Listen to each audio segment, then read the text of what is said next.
Muito bom! Vamos falar sobre dependência emocional. Dependência emocional é uma das coisas que mais travam a vida de uma mulher, né? De uma pessoa, de uma maneira geral. A dependência emocional, a primeira coisa que eu quero que vocês entendam sobre a dependência emocional é justamente o porquê que ela acontece, o que é. Nós vamos falar detalhadamente sobre cada um desses termos. Ela pode estar associada a alguns transtornos e nós vamos falar sobre isso também. Então é muito importante que você fique aqui pra gente acompanhar até o final, porque eu vou dizer pra vocês também o que fazer nesse caso, né? Como tratar, que profissionais procurar, quando eu não preciso de um profissional também, porque acontece a gente conseguir lidar com a dependência emocional sem precisar de um profissional. Mas enfim, hoje eu vou dar aqui o caminho das pedras pra vocês. Boa noite, Nina, tudo bem? Vamos lá, meu povo, sem me alongar mais. Vocês estão muito cansados? Hoje, sexta-feira, né? Sexta-feira é um ótimo dia pra gente aprender a lidar com a dependência emocional, porque na sexta-feira a gente começa a ligar pros crush lixo, né? Hoje eu escutei uma frase de uma paciente, que eu já trato ela já há algum tempo, e ela chegou justamente numa situação de dependência emocional. Vou contar um pouquinho aqui da história pra vocês se contextualizarem. Ela me autorizou a fazer isso, inclusive, e ela tava contando de uma conversa que ela teve com uma amiga sobre o processo que ela tem passado nesse processo terapêutico, né? E ela chegou pra mim por conta de uma relação de dependência emocional, uma relação abusiva em muitos pontos. E ela falou comigo assim que essa semana ela tava aconselhando uma amiga e ela falou pra amiga dela assim: essa relação que você tá é uma relação abusiva e eu não passo pano pra homem mais. Eu morri de rir dela falando isso, sabe? Ela falou pra mim, ela agora vai me aceitar do jeito que eu sou, porque eu tenho valor, então não é qualquer um que vai chegar na minha vida e vai fazer bagunça na minha vida. Chegou o homem mais lindo desse Instagram, gente. Vocês vão me desculpar, os meninos que estão na live, que tem poucos, mas esse é o moço mais bonito desse Instagram aqui. Vocês vão me desculpar, tá? Vão me desculpar. É tão bonito que Deus mandou dois, igualzinho. E deu pra minha irmã, que sacanagem. Ai, gente, a vida. Mas eu achei muito legal esse relato da paciente, justamente de trazer isso, né? De que hoje ela não passa pano mais. E a gente foi encontrando os pontos que mudaram do dia que a gente começou a terapia até hoje. Tudo em família, Nina. Aqui é tudo em família. Então a gente começou a conversar hoje, né, na sessão, sobre qual caminho que ela percorreu até a gente chegar nesse ponto, né? De hoje ela tá sendo mais livre pra fazer as escolhas dela, tá 1 ano sozinha, e eu lembro que ela tinha muito medo de terminar essa relação, porque ela falava, e se eu não achar ninguém? E se eu não encontrar ninguém? E como vai ser viver sozinha? Eu nunca fiquei sozinha, eu tava sempre namorando, e como vai ser e tal? E ela conseguiu, tem 1 ano que ela tá sozinha, agora chegou uma nova pessoa na vida dela, que ela tá conhecendo, que tá tratando ela super bem, uma relação muito saudável. Então é muito legal a gente ver que existe um processo, né, até a gente chegar nessa questão da autossuficiência. O que eu quero que vocês entendam autossuficiência não significa gostar de estar sozinho, tá? Isso tem diferença. Gostar de estar sozinho, nem todo mundo gosta. O ser humano é um ser sociável, a gente tá sempre em comunidade, né? Lembra lá quando você era adolescente? Tinham vários grupinhos e eram sempre, minha mãe brincava que a gente não tinha amigos, a gente tinha uma gangue, porque tava sempre muita gente em volta. Nós somos seres sociáveis, né? Estar junto com pessoas tornam a gente mais feliz, né? A gente percebe, tem um estudo que fizeram nos Estados Unidos justamente sobre isso e mostraram nesse estudo, né? O estudo acompanha vários homens há muitos anos e no final das conclusões, o estudo ainda acontece, mas uma das conclusões que eles já chegaram é que as pessoas que têm relações de entrega, relações amorosas, relações mais profundas, são pessoas que que vivem mais, ou seja, ter um amor de verdade faz a gente se sentir melhor, faz a gente viver mais tempo, faz bem pra nossa vida, né?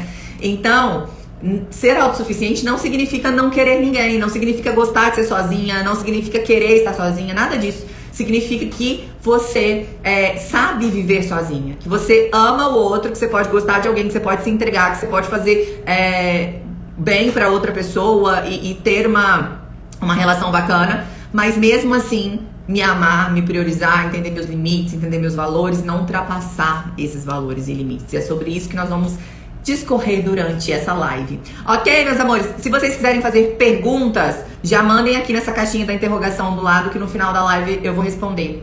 Ok? Vamos lá, então. Primeiro você precisa entender o que é a dependência emocional, né? O que é a dependência emocional? A gente ouve muita gente falando, dependência afetiva, dependência emocional, mas o que é isso na íntegra, né? Na fonte. Dependência emocional é um apego excessivo a outra pessoa. Ok? Desenvolver apego, a gente desenvolve, né? A gente aprende a amar o outro, a gente aprende a gostar do outro. Mas o dependente emocional, ele coloca o outro como o centro do mundo, sabe? O centro do meu mundo é o outro. Eu quero esse outro pra me preencher, pra completar o meu vazio, pra encaixar na minha vida e pra eu fazer todos os esforços possíveis pra manter esse outro comigo. E a dependência emocional, ela tem algumas características muito específicas. A necessidade de dedicação extrema. Então, geralmente, a pessoa que é dependente emocional, ela vai fazer todos os esforços possíveis para evitar o abandono. Então, o que ela faz? Ela vai cobrir aquela pessoa de carinho, cobrir aquela pessoa de dedicação, vai fazer tudo pela pessoa. Então, a pessoa não vai fazer nada, só ela que faz tudo pela relação. E isso, a gente acha muito bonito, né? Aquele amor meio romântico, que eu faço tudo para ter você na minha vida. Só que existe um problema grave nisso. Qual é o problema? É justamente as relações serem fluidas. A gente não tem garantias dentro dos relacionamentos. E se eu coloco a minha base em cima de outra pessoa, eu posso me frustrar e isso pode ser avassalador na minha vida. Então é por isso que a gente precisa construir uma base para eu conseguir ter um relacionamento, né? Então, atenção exclusiva. Geralmente, a pessoa que é dependente emocional, ela precisa de muita atenção. Então, ela tá sempre pedindo essa atenção. É aquela pessoa que manda muitas mensagens durante o dia. É aquela pessoa que precisa fazer contato por telefone com frequência. É aquela pessoa que é apegada mesmo, de fato, nesse relacionamento. Ela só sai se for com aquela pessoa, porque se ela não sair com aquela pessoa, não faz sentido o passeio pra ela. Ela se isola dos amigos porque ela vive exclusivamente pra este outro. Entende qual é o nível? Não é você gostar de alguém e fazer algo pela relação, é você fazer tudo. E às vezes esforços exagerados e desmedidos para manter esse relacionamento.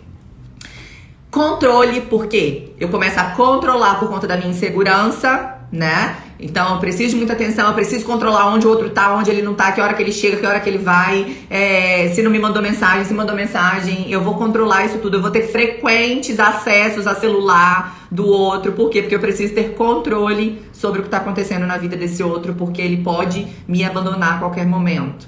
Tá dando pra entender até aí? Tá muito rápido? Se eu estiver falando rápido, me corrijam. Muito bom.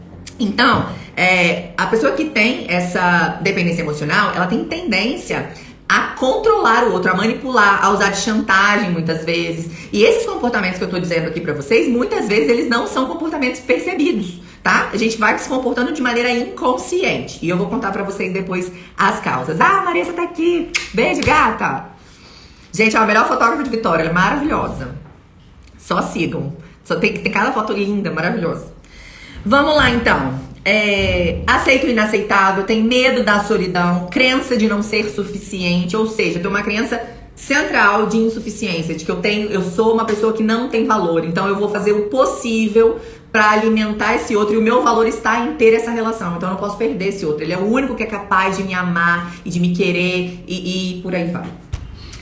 Entende o quanto essa é uma relação não saudável? Vocês conseguem entender? Porque o que acontece? As relações, elas são fluidas e não existe controle sobre o outro. A gente não tem controle sobre o outro ficar ou não ficar na nossa vida. A gente não tem controle sobre o outro me respeitar ou não me respeitar. A gente lê sinais, mas eu não tenho como controlar a vida da outra pessoa, né? E é isso que muitas vezes o dependente emocional não entende. Ele acaba se comportando de maneira automatizada para suprir esse buraco que tem dentro dele, que precisa ser preenchido por outra pessoa, mas ele não presta atenção nesses detalhes. Ó, chegando um monte de gente aqui. Sejam bem-vindas, meninas. E é muito interessante que nessas relações de dependência emocional, a gente percebe que o outro da relação, ele passa a ser a única fonte de apoio, de afeto, de prazer. E isso é crítico. Por quê? Sirlene, que saudade de você. Por que isso acontece? Porque ele passa a ser a pessoa que é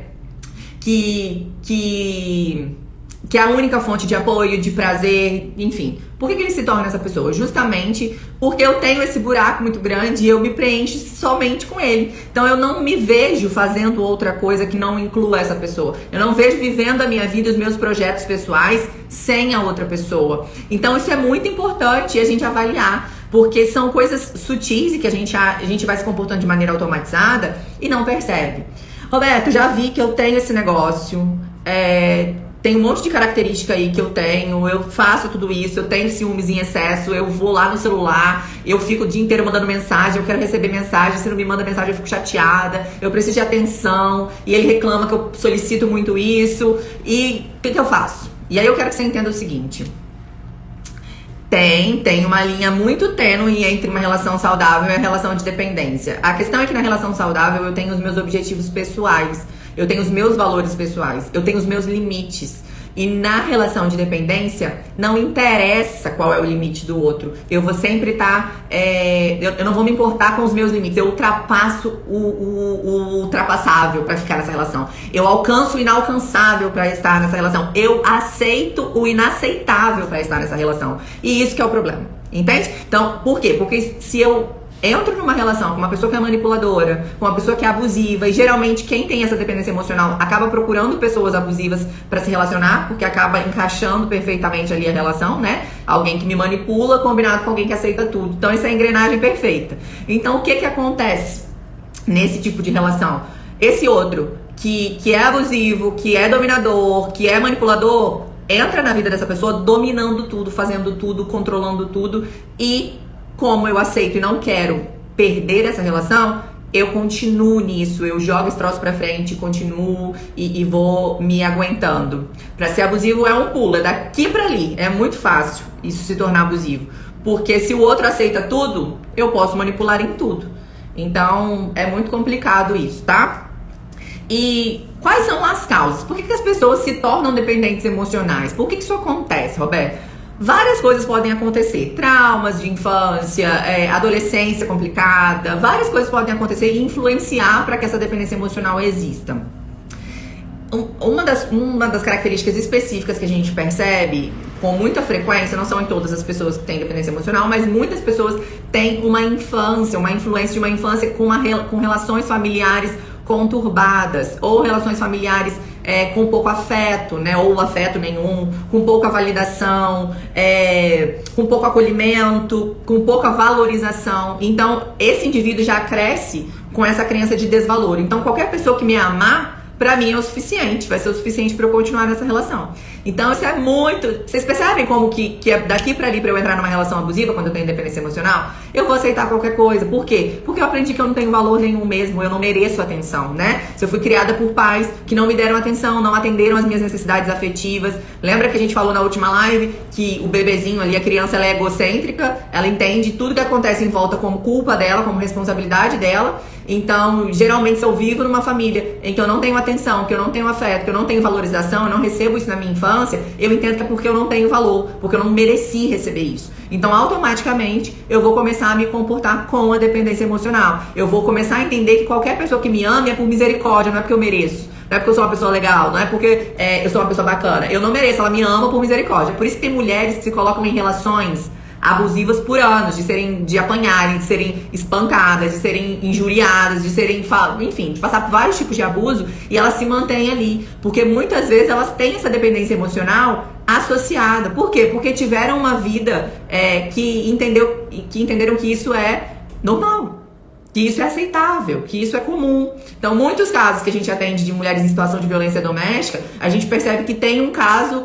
na família, o pai era assim, era agressivo e era agressivo com ela, então ela aprendeu a ser tratada dessa maneira. Então acha que isso é completamente normal. Isso também acontece com amigos, esse tipo de relação de dependência? Sim, acontece com amigos, com familiares, né? Tem mães e pais que acabam fazendo tudo pelos filhos. Você tem filho, ouça o que eu estou te dizendo agora, tá? Que isso é importante. Quando a gente começa a fazer tudo no lugar do filho, então assim, ele quer comer, eu vou lá e dou um jeito de providenciar isso. Ele quer uma bicicleta, eu vou lá e dou um jeito de providenciar isso. Ele precisa resolver um problema, eu resolvo por ele. O que acontece? Eu ensino essa criança que ela depende de mim para ser feliz, ela depende de mim para resolver todos os problemas dela. Se eu resolvo todos os problemas dessa criança, ela vai entender que ela tem uma dependência de mim. Então, o problema é que os pais são finitos, chega uma hora que eles vão embora, né? E isso acontece, isso perdura, tá?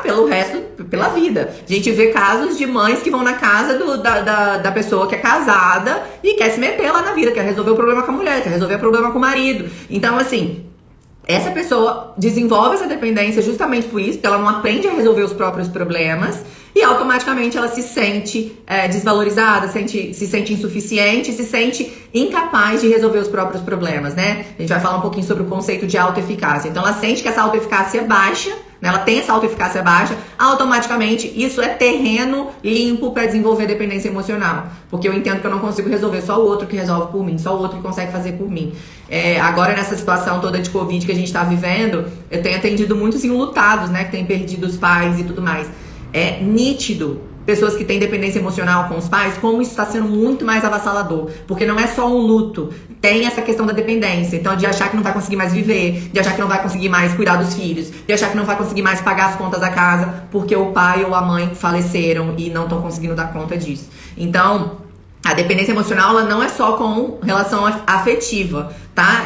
Relação amorosa, mas pode ser relação pai e filho, pode ser... Tem mães também, pais que são dependentes emocionais dos filhos, tem amigos que desenvolvem essa dependência, isso acontece em tudo. A questão da relação afetiva amorosa acontece com mais frequência porque ela é mais clara, né? Porque quando a gente começa a se relacionar, fica mais claro, a gente solicita muito. Mas tem muito amigo que é assim também, que é pegajoso, que tem que te ligar todo dia, que tem que te mandar mensagem todo dia, que tem que estar perto todo dia, que tem... Se você faz uma coisa e não chama essa pessoa, pronto, acabou o mundo, ela vai reclamar, ela vai ficar chateada com você 5 anos e por aí vai. Então, essa relação, ela pode acontecer em outras situações também, tá bom? Então, as relações familiares sem afeto, sem acolhimento, sem valorização, favorecem o desenvolvimento da dependência emocional. Relações abusivas, então tem mulheres que muitas vezes têm uma boa autoestima, têm uma relação com ela mesma, teve até uma relação com os pais muito boa, mas quando se junta com outra pessoa, quando começa a namorar uma pessoa abusiva ou se relacionar numa amizade com uma pessoa abusiva, uma pessoa manipuladora, ela começa a entender que ela é desvalorizada. Vou dar um exemplo para vocês. Em caso de situação de violência, por exemplo, tem algumas mulheres que a gente atende que elas chegam acreditando real que elas apanham porque elas provocam o cara. Olha como isso é sério, né? Então, eu apanho porque eu mereço. Eu também não sou fácil, eu também falo. Então, assim, autoriza o desrespeito, autoriza a violência, entende? Por quê? Porque o problema tá lá na crença central. Esse cara falou tanto pra ela que ela não prestava, que ela não era boa o suficiente, que ela era feia, que ela era gorda, que ela era isso, que ela era aquilo, que ela internalizou que esse cara gosta dela por misericórdia. Ele tá com ela porque ele ama e ele é o único capaz de amá-la. Então, o que acontece? Ela desenvolve uma dependência com essa pessoa, desenvolve medo. Por quê? Porque ela entendeu que ela precisa dele pra viver. Isso é muito complicado, tá? E é muito frequente. É muito mais frequente do que o que a gente imagina. A gente acha que esse negócio é muito absurdo, né? Mas esse caso tem uma frequência absurda no consultório. Não sei se é porque eu atendo esse público, né? Eu atendo mulheres em situação de violência, então isso acontece bastante. Pra quem não sabe, tem um instituto que chama Instituto Psicologia pra Todos. Eu e mais 6 amigas fundamos esse instituto. E esse instituto tem uma parceria com o Tribunal de Justiça do Espírito Santo. E a gente voluntariamente atende as mulheres que são encaminhadas das delegacias, das DEANs, né? Das delegacias da mulher. E a gente trabalha muito com essas situações. Então, é muito claro a dependência emocional nessas relações de abuso, de violência. É muito comum. E é engraçado que às vezes atendendo, a gente fala, você estava numa relação violenta, abusiva, você vai explicando o que é, psicoeducando a paciente, e ela vai se assustando com as coisas que a gente fala. Parece que ela não percebe, né? Ela dentro daquele ciclo, ela não percebe. Parece que isso acontece na vida do vizinho, mas na dela não. Isso é muito frequente, infelizmente. Gostaria que fosse menos. Outra questão importante também é a baixa autoestima. É uma das causas também para o desenvolvimento da dependência emocional. Porque se eu não sei do meu valor, se eu não conheço os meus valores, aquilo que eu sou capaz de fazer, enfim, a autoestima é baseada em conhecer suas competências e as suas incompetências. Todo mundo tem incompetências na vida, todo mundo erra, todo mundo tem situações que não é bom, né? Eu sempre brinco com isso. Eu sou uma boa profissional. Os pacientes que entram aqui no consultório geralmente gostam do meu trabalho.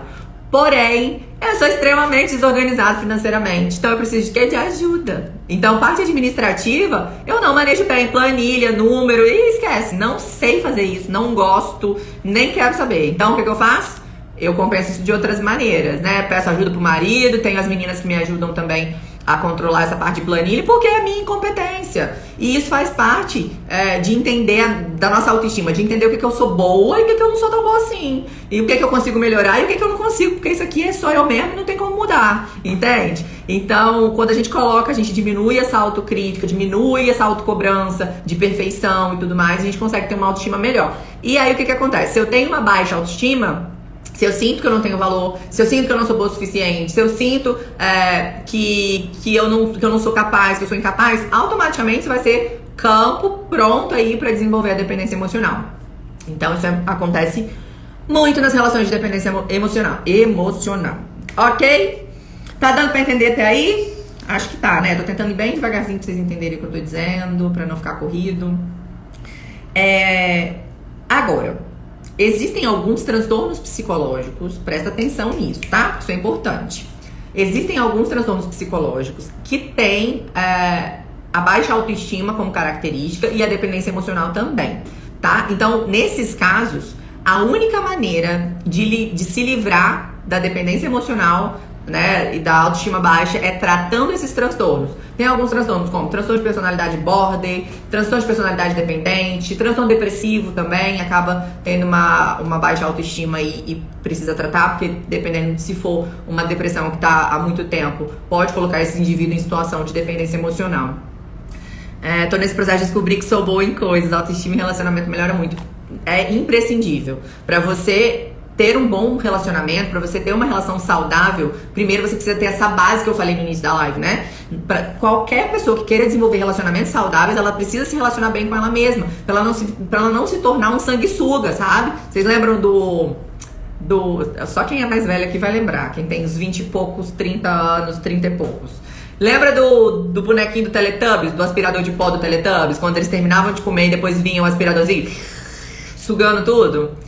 Se a gente não aprende a lidar com a nossa autoestima, com as nossas limitações, se a gente não consegue enxergar nossos valores, a gente vira o aspirador de pó do Teletubbies. A gente começa a sugar tudo que vê na frente e geralmente as pessoas não aguentam, não é sustentável uma relação com uma pessoa que tem baixa autoestima, porque ela quer buscar no outro aquilo que falta nela. E eu quero que você entenda hoje que você é completa, você não precisa de ninguém pra te completar. Relacionamento tem que vir pra te transbordar, pra fazer você feliz, pra te fazer ser melhor do que você é. Mas você já tem valor suficiente, sabe? Você já pode. Hoje, quando eu escutei da paciente, ela contando, dela aconselhando a amiga, falando que eu não passo pano pra homem mais. Ou me ama do jeito que eu sou, ou ele vai catar coquinho porque eu sei viver sozinha. Isso é autossuficiência, sabe? Tá se relacionando com outra pessoa, tá se relacionando de outras maneiras, mas ela mudou a forma de olhar pra relação. Ela mudou a forma. Hoje não é mais uma relação de dependência emocional. Hoje é uma relação saudável. Ela gosta, ela vê, ela namora, dá os beijos dela, mas começou a atormentar o santo dela, ó. Dá a linha na pipa, não quero. Entende? Então isso é importante, a gente saber o que a gente aceita, o que a gente não aceita, o que é importante pra gente, o que não é importante, o que pra mim tem valor e eu não abro mão, e o que eu deixo passar, o que eu posso abrir mão, entende? Então a autoestima precisa estar muito no lugar, e pra autoestima estar no lugar eu preciso de autoconhecimento, eu preciso saber, porque muita gente não sabe, não se conhece, não sabe no que você é bom, no que você é. Tem muita gente que eu pergunto, fala, no que você é bom? Não sei. O que você quer da tua vida? Não sei. Sabe? E aí você não tá vivendo, você tá só existindo, né? Então desenvolver uma autoestima significa autoconhecimento. Eu preciso conhecer. Então eu não sou boa em tudo e tá tudo bem, mas eu sou boa em algumas outras coisas e que compensam essas coisas que eu não dou conta. Entendem? É bem por aí. Esse processo, isso é um processo, gente. Não é construído de um dia pro outro. Essa paciente que eu tô contando pra vocês, tem 2 anos que ela tá comigo. E agora a chave virou e ela tá indo. Mas foram várias mudanças, várias intervenções que nós fomos fazendo ao longo desse tempo pra ela conseguir chegar no ponto que ela tá hoje. Então, não é simples. Precisa de muito autoconhecimento, de você saber pra onde você quer ir, sabe? Então, assim, uma das fases mais difíceis desse caso foi quando ela precisou bloquear o boy lixo, porque o cara ligava, enchia o saco, mandava mensagem, desaparecia, aparecia. Então o que acontecia? Dependência emocional é igual a dependência química, tá? Pensa comigo. Se você é viciado em cocaína, e o que fazem com você? Provavelmente, provavelmente não, é assim que é feito o tratamento, tá? A gente pega o paciente, leva lá pra clínica de dependência química, interna esse paciente. Esse paciente fica sem acesso ao mundo externo. Por quê? Porque se ele tiver acesso, ele vai correr atrás daquilo que faz mal pra ele. entende? Por quê? Porque ele tá viciado nessa relação, existe uma dependência nisso, né? Então, o que acontece com o paciente da dependência química? A gente coloca ele lá na clínica, e se você já visitou uma clínica de dependente químico, você vai saber do que eu tô dizendo. Quando a gente chega nas clínicas de dependência química, até perfume, frasco de perfume, desodorante, nada disso entra na clínica, nada entra. Por quê? Justamente porque isso pode desencadear algum processo nesse paciente que tá ali em tratamento. Então a gente faz a exclusão total daquela situação de dependência ali, da cocaína, do crack, da maconha, não interessa qual que é a bebida alcoólica, a gente faz a abstinência disso para desintoxicar, para conseguir lidar com isso de uma outra maneira. Na dependência emocional é a mesma coisa. Não existe você ser dependente emocional de alguém e continuar mantendo contato com essa relação. Muitas vezes você vai precisar cortar no talo, sabe? E excluir a sua vida. Então isso já aconteceu algumas vezes. E essa paciente exclusivamente, porque é muito difícil, tá? O paciente tem muita dificuldade de fazer esse rompimento. É igual a dependência química mesmo. Você vai deixar uma pessoa que é dependente químico tomando conta de uma boca de fumo? Você vai chegar lá, ela fumou tudo que tá lá. Não vai funcionar, entende? Não vai funcionar. A mesma coisa do dependente emocional. Geralmente o dependente emocional ele quer manter os vínculos com o agressor ou com aquela pessoa que ela tem dependência. Então o que a gente faz? A gente corta o vínculo. Precisa cortar o vínculo. Por mais que seja difícil pra você, você precisa desintoxicar, você precisa entender quem é você além da pessoa que vive nesse relacionamento. Então isso é muito importante. E essa paciente, ela teve uma dificuldade danada de fazer isso, mas ela fez. E quando ela conseguiu fazer essa quebra do vínculo, a vida dela decolou, assim. Foi muito mais rápido o processo. Porque ela entendeu, não dá pra ser amiga dele. Eu preciso me manter distante, porque se eu me manter perto, ele vai me dominar, ele vai me manipular e eu vou acabar voltando pra essa relação. Então, dependência emocional, a gente corta o vínculo, tá? A gente corta a dependência. Claro que eu tô falando de uma relação amorosa. Quando é uma relação mãe-filho, enfim, é bem mais complicado que isso. Mas é importante fazer esse corte mesmo, esse rompimento desse vínculo, para que você consiga lidar com a sua vida e parar de depender. Isso no caso de uma relação tóxica, abusiva e que tá te fazendo mal. Ok? Então, como ser uma pessoa autossuficiente? A gente já entendeu o que é a dependência emocional, a gente já entendeu por que ela acontece, a gente já entendeu que existem alguns transtornos que também têm a dependência emocional como uma característica. Agora, o que me faz ser autossuficiente? Primeira coisa que eu quero que você entenda é que a autossuficiência não significa fazer tudo sozinho, ser o bonzão, se achar o máximo, não significa isso. A autossuficiência significa eu ter essa base para caso o outro me abandone, para caso o outro não seja legal comigo, para caso o outro fira os meus valores, eu saiba botar um ponto final e seguir minha vida sozinha. Isso é autossuficiência. Eu saber ser suficientemente bom para mim mesmo. Eu consigo ser autoeficaz, eu consigo resolver meus próprios problemas, eu vou sofrer, eu vou chorar, eu vou me sentir mal, mas eu vou me recuperar e eu sei que eu vou dar conta disso. Ok? Tá claro até aí? Autossuficiência não significa gostar de estar sozinho ou gostar de um término de relacionamento. Você nunca vai sair de um relacionamento felizona, tá? Término de relacionamento, quebra de vínculo, gera dor, gera luto. A gente não gosta de perder, ninguém gosta de perder. Desde quando a gente é criança, né? A gente perde lá na brincadeira do parquinho, a gente fica brava da vida, né? Assim. Então, é normal, a gente não gosta de perder. Mas, desvincular dessa dependência emocional, vencer a dependência emocional, tá? Não em não sofrer, mas em aprender a lidar com esse luto, elaborar isso e seguir a vida, não ficar preso nisso. Geralmente quem é dependente emocional fica ali por anos a fio, ali, sofrendo com aquela perda, com aquele rompimento, e é bem difícil de trabalhar. Mas é assim que a gente faz. Por quê? Porque a pessoa que tem dependência emocional, ela tem uma autoestima extremamente baixa. E ela acha que o outro é quem vai suprir esse buraco que tem dentro dela. Tá?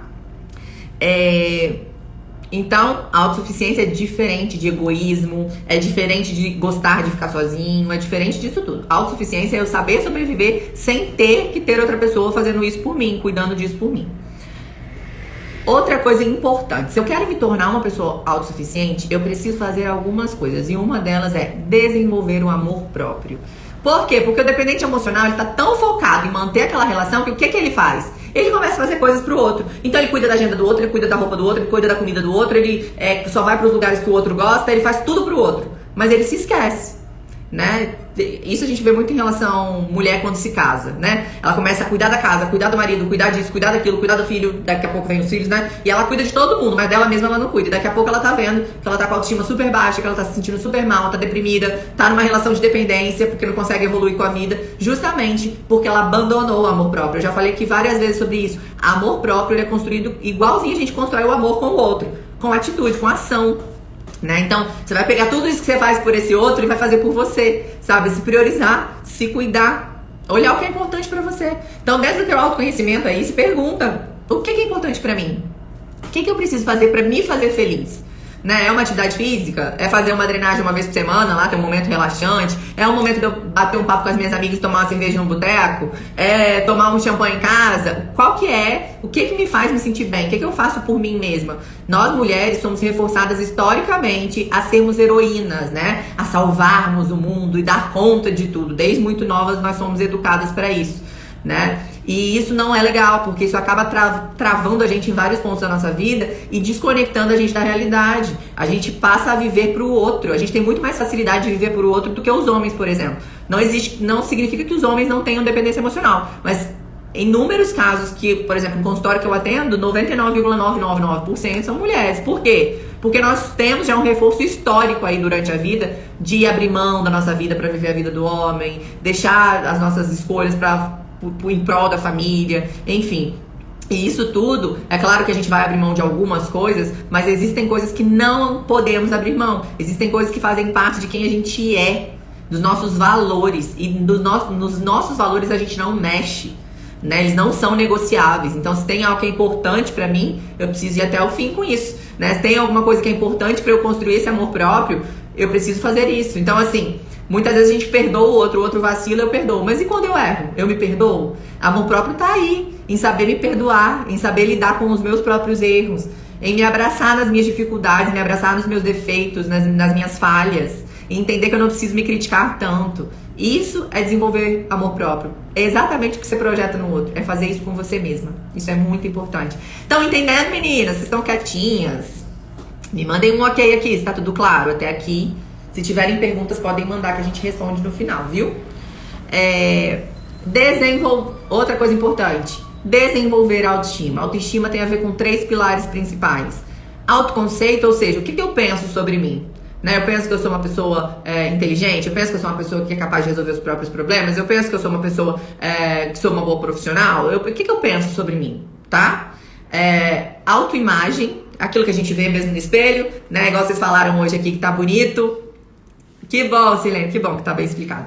Então, hoje vocês falaram que a minha blusa tá bonita, né? Que eu tô bonita. Então, isso serve de reforço pra eu continuar usando essa blusa, pra eu usar mais vezes. Por quê? Porque isso faz eu entender que a minha autoimagem tá legal, né? Que tá bacana, essa cor ficou boa. Entende? Então, a autoimagem é aquilo que a gente olha mesmo no espelho. Meu corpo, meu rosto. Eu sempre digo pras meninas, né? Às vezes a gente quer sentir a autoestima. Não, eu quero me sentir bem com o meu corpo. Tá, mas o que você faz pra se sentir bem no seu corpo, sabe? A autoestima, ela tá entre equilibrar aquilo que eu não posso mudar. Então, assim, eu tenho umas estrias de estimação, sabe? E elas não me incomodam. Por que elas não me incomodam? Porque eu sei que isso faz parte da minha história. Eu engordei e emagreci várias vezes durante a minha vida, né? Então, até eu acertar a veia de entender que eu precisava cuidar disso com uma certa frequência, eu precisava cuidar disso de forma constante, que eu precisava me alimentar bem, que eu precisava tornar isso um hábito, por muitas vezes eu engordei e emagreci. Então, essas estrias são uma marca da minha história, né? Então, eu aceito que eu não posso mudar. E eu mudo o que é possível. Eu tinha 22 quilos a mais, fui dar um jeito de fechar minha boca, fazer uma reeducação alimentar, começar a atividade física, começar a trabalhar o meu corpo e minha mente, trabalhar meu comportamento alimentar, pra hoje eu poder me sentir bem comigo mesmo. O corpo é perfeito? Nem de longe, mas tá muito melhor do que já foi. Eu consigo ter noção de que, comparada a mim mesma, eu tô ótima, eu tô excelente, entende? Porque eu sei de onde eu saí. E o problema é que, geralmente, quem tem autoestima baixa, ela não se compara com si mesma, com a sua própria história, com as coisas que passou, mas sim com os outros, né? Porque a Gabriela Pugliese tem a barriga chapada, então eu também deveria ter. Deveria nada. A Gabriela Pugliese já teve 3 filhos? Não, né? Então tá bom. De vez em quando eu faço umas dessas aqui no consultório. Eu dou uma puxada nessas histórias.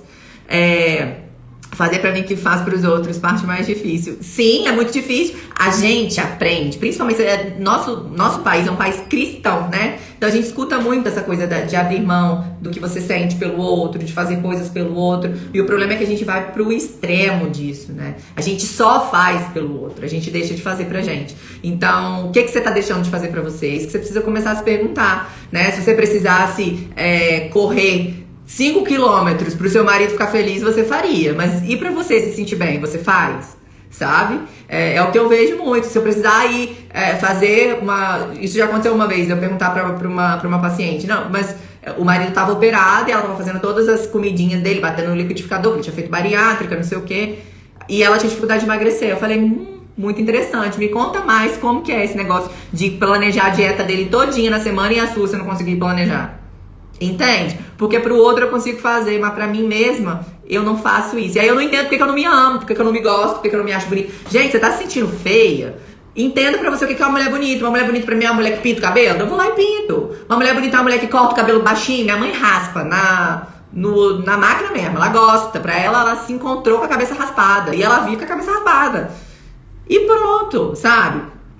Não é seguir um padrão de beleza, mas é escolher o que pra você é bonito. Então, pra mim, ser bonita é ser magra, eu vou ser magra. Se pra mim isso não faz diferença, eu vou ter o corpo que eu quiser. Sou livre, eu não sou obrigada a criar padrões e seguir padrões. Mas eu preciso fazer o que é importante pra mim. Então, você precisa pensar, o que é importante pra mim? É importante ser inteligente? Eu sempre quis ser boa profissional. Isso sempre foi uma meta da minha vida. Então, durante muito tempo, isso foi algo que eu aspirei. Mas não era uma coisa que acontecia, não fazia parte. Então, até eu conseguir completar a minha autoestima, me sentir bem e tudo mais, eu precisei estudar muito pra chegar nisso. Pra me sentir competente o suficiente pra ter minha autoestima no lugar. Entende? Porque isso era muito importante, muito valoroso pra mim. Ser uma pessoa, uma boa profissional. Né? Você pode ser, eu gostaria de me vestir melhor. Hoje em dia tem essas meninas que fazem consultoria de imagem e tudo mais. Vai numa consultora, minha filha, investe aí uma grana pra você se sentir bonita, isso é importante. Sabe, você faria isso pelo teu filho? Gente, o que eu vejo de mãe que entra em loja, compra 500, 600 mil reais de roupa pro filho, mas não tem coragem de comprar uma calcinha, tá usando as calcinhas tudo furada porque não tem coragem de comprar uma calcinha pra si mesma, tá? Isso é muito comum. A gente aprende a amar o outro e esquece de se amar. Isso não existe. Amor é construído com ação. Se você não se cuida, se você não cuida do seu corpo, que é onde você mora. Você gosta de morar na casa suja? Você gosta de morar na casa toda quebrada, sem manutenção? Não. Então, o seu corpo é a sua casa. Você precisa cuidar dele. Você precisa levantar de manhã. E se você acha legal trabalhar maquiado, dá um tapa aí nessa maquiagem, sabe? Mas sabe qual que é o problema? Construir uma autoestima dá trabalho. Então, muita gente foge disso, porque dá trabalho. Não adianta, a autoestima não vai cair na sua cabeça. A autoestima a gente constrói e é um tijolinho por tijolinho. E enquanto a gente não entender isso, que eu vou precisar me movimentar, que eu vou precisar mudar minha forma de me vestir, dá muito mais trabalho se vestir bem do que se vestir qualquer coisa. Entende? Qualquer coisa você pega lá, qualquer coisa que estiver na gaveta e veste. Agora, quando você quer se sentir bonita, quando você quer se sentir bem, quer se sentir apresentável, quer estar bem com a tua autoimagem, isso dá trabalho. Eu demoro pelo menos 1h30 pra me arrumar todo dia. Pra secar o cabelo, não é todo dia que eu consigo secar, não é todo dia que a gente consegue maquiar, mas geralmente, pra eu conseguir ficar pronta pra vir trabalhar, por exemplo, é 1 hora, né? Entre maquiagem, secar cabelo, se arrumar, enfim. Então, dá trabalho.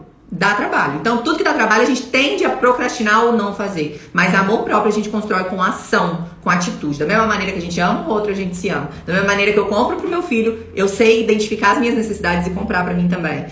Da mesma maneira que eu cuido da dieta do meu marido quando ele precisa, eu vou cuidar da minha, porque eu me amo, e eu me gosto, e eu me quero bem. E é por isso que eu vou fazer. Não como forma de autocobrança severa, mas de uma maneira de me aceitar, de me amar, de me gostar, de fazer carinho em mim, sabe? Isso é muito importante. Tudo que é importante, de verdade, dá trabalho. Isso é verdade, Marisa, demais. Nem sempre a gente tem paciência pra isso. Relacionamento. Um monte de gente quer ter um relacionamento feliz, né? Às vezes... as pessoas perguntam pra mim, nossa, acho tão bonita a tua relação com teu marido, assim, o tanto que vocês são carinhosos um com o outro, mas eles não sabem tudo que a gente passou até chegar aqui. Não foi moleza, sabe? Foram muitas tretas até as coisas chegarem a rodar redondo como roda hoje, né? Pra ter uma família legal, você precisa de tempo, você precisa investir tempo, você precisa investir dinheiro, porque às vezes precisa dar uma viagem pra relaxar a cabeça, às vezes precisa... fazer um curso diferente pra aprender a conversar, precisa fazer terapia de casal, como eu já fiz algumas vezes. Tem época que a gente precisa de ajuda e a gente precisa de investimento. Então, quando você começar a olhar a relação do teu vizinho e ver que tá muito, que a grama do vizinho tá mais verde, entenda que o vizinho tá cuidando mais do que você. E é por isso que a tua não tá tão verde, tá? Então, os pilares da autoestima: autoconceito, que eu penso sobre mim, autoimagem, como eu me vejo e autoeficácia. Autoeficácia, o que é autoeficácia? A minha capacidade de resolver os meus próprios problemas. Então, amor próprio também tem esses três pilares. Para eu desenvolver minha autoestima e meu amor próprio, eu preciso desenvolver esses três pilares. Como que eu resolvo os meus problemas? Eu tenho dificuldade para resolver meus próprios problemas? O que acontece quando eu me frustro? Eu consigo resolver? O que acontece quando eu me sinto abandonado? Eu consigo resolver? Então, isso é autoeficácia. Entende? Bem aí. Outra coisa importante, desconstruir essa imagem de vulnerabilidade e de incapacidade. Então, muitas vezes a gente tem essas crenças lá por conta das relações familiares, por conta das relações que a gente estabeleceu durante a vida, e a gente chega aí na vida adulta cheio de crenças disfuncionais, né? Cheio de pensamentos que alimentam crenças de desvalor, de inutilidade, de incapacidade, e isso intensifica cada vez mais essa necessidade de ter outra pessoa para me suprir, para suprir as minhas necessidades, para suprir as minhas vontades, para suprir a atenção. Então, muitas vezes, esse processo é muito de dentro para fora. Para se livrar da dependência emocional, para ser mais autossuficiente, você não vai encontrar uma pílula que vai fazer isso por você. Você precisa construir a tua autoestima. Você precisa construir aí tua autoeficácia, tua autoimagem, teu autoconceito. Entender o que é importante pra você, saber seus valores, saber o que você quer da sua vida, sabe? Pra você não ficar só existindo, pra você viver de fato, né? Isso é muito importante. Muito, muito, muito importante. Então era isso que eu queria deixar pra vocês hoje, tá? Acho que eu já falei bastante, mas era isso que eu queria deixar pra vocês hoje. Procurem ajuda. Muitas vezes você não vai conseguir fazer esse processo todo sozinha. Você vai precisar de alguém para te orientar, para ajudar você a achar esses pontos da autoeficácia, do autoconceito, da autoimagem. Você vai precisar de alguém para desenvolver isso junto com você. E é para isso que serve terapia. Em alguns casos, quando isso está associado a algum tipo de transtorno, precisa também de um psiquiatra aí para trabalhar isso. Então, na dúvida, procura ajuda. Tá? Na dúvida, Roberta, olha, eu só me enfio em relacionamento abusivo, eu só me enfio em relacionamento que não dá certo, eu só faço escolha errada. Pode pesquisar que tem dependência emocional, que tem baixa autoestima, e aí a gente precisa melhorar essa autoimagem, essa autoestima, essa autoeficácia, essa autoimagem, autoconceito, pra você conseguir ser mais feliz nas suas relações. Não existe ser feliz com o outro sem ser feliz com você mesmo, tá? Pra gente conseguir fazer alguém feliz, a gente primeiro precisa se fazer feliz. Ser autossuficiente. Eu preciso ter noção que se o outro me deixar, eu vou chorar, eu vou ficar mal, eu vou sentir. Eu não vou morrer, eu vou sobreviver, sabe? Eu vou conseguir, já passei por outras coisas ruins antes. Então, essa é a chave. Amor a gente sente, carinho a gente sente, dividir coisas a gente divide. Mas dependência emocional, ninguém merece passar por isso. Porque a gente acaba vivendo pro outro e esquecendo da gente. E aí quando a gente vai ver, cadê eu, né? Muito bem, que live, senhoras, que live. Muito obrigada, muito obrigada, muito obrigada.